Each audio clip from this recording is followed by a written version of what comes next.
The worst thing for creative people is to not be creative because they just die. And because it's like maybe you're a tree with a few major branches, you know? That's your personality. So if you're extroverted, man, you can't be cut off from people because you just wither.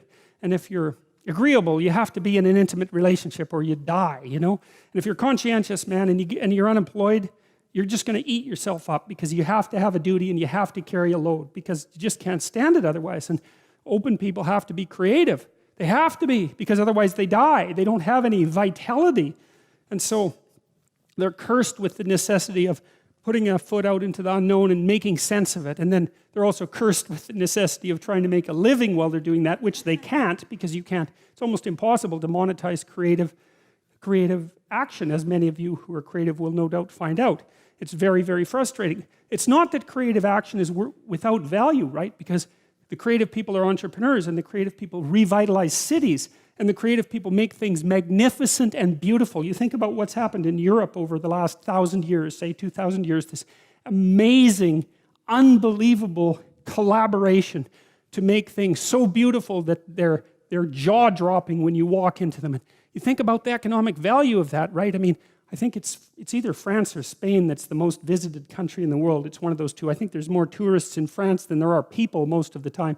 And part of the reason for that is it's just so damn beautiful. You just can't stand it. And you think, what's the economic value of that? It's absolutely incalculable. And what's interesting too is that you build that beauty in, and then the farther away you get from it in time, the more valuable it becomes, right? Instead of decaying, it has exactly the opposite effect. Its value magnifies. And one of the things that I'm deeply ashamed of as a Canadian is that our sense of beauty is so underdeveloped. We're so primitive. It's not even primitive, that's the wrong word, because, you know, I don't know what it is. It's second rate. It's second rate at least. It's terror too, because people are afraid of beauty. But the idea that art is, the conservatives really have a problem with this in particular because conservative people tend not to be that creative. And it's a mystery by temperament. It's a mystery to me because they should be concerned with economic development, and beauty is so unbelievably crucial to economic development that it just yells out at you, you know?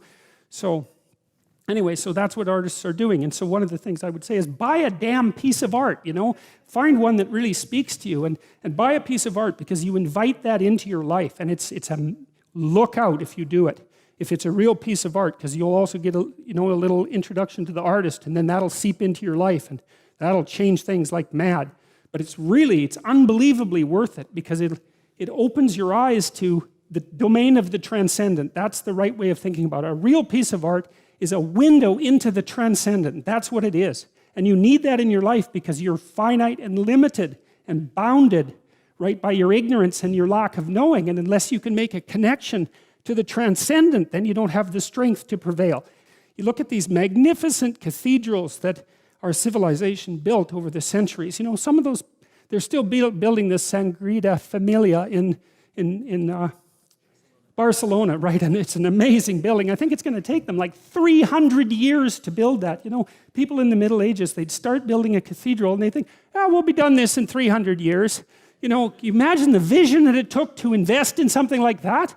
We look at quarterly reports. We can't think 300 years into the future to build something of that kind of remarkable, what? Those cathedrals are so, they're perfect, they're trees first, right? They're a forest, right? The Gothic cathedrals, they're a forest, and the sun is shining through the branches. That's the stained glass, and they're the perfect balance of light and structure because they're representing something about the proper structure of being, which is something like the proper balance between light and structure. And they represent like the sacred tragedy of mankind. That's why they're in the shape of a cross. And they're open to the sky. That's why they have a dome. And they're full of gold.